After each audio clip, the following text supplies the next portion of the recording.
السلام عليكم مشاهدينا الكرام.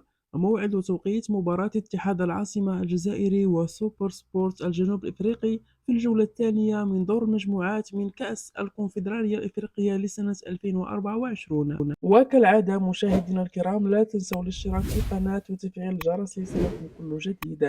يحتل فريق اتحاد العاصمة صدارة المجموعة الأولى ب30 نقاط بعد فوزه على الهلال، فيما يحتل فريق سوبر سبورت المركز الثالث بهزيمة أمام فيوتشر المصري بواحد مقابل لا شيء. يستقبل فريق سوبر سبورت اتحاد العاصمة في الجولة الثانية من كأس الكونفدرالية الإفريقية يوم الأحد الموافق للثالث من دجنبر. تنطلق المباراة في تمام الساعة الثانية بعد الزوال بتوقيت الجزائر تونس والمغرب، وعلى الساعة الرابعة عصرا بتوقيت مصر والسعودية، فيما ستلعب المباراة على ملعب بيتر مكابا. ويمكنكم أيضا مشاهدينا الكرام مشاهدة هذه المباراة حصريا على بي إن سبور الثالثة بتعليق حفيظ الدراجي، وكذلك قناة السادسة الجزائرية الأرضية.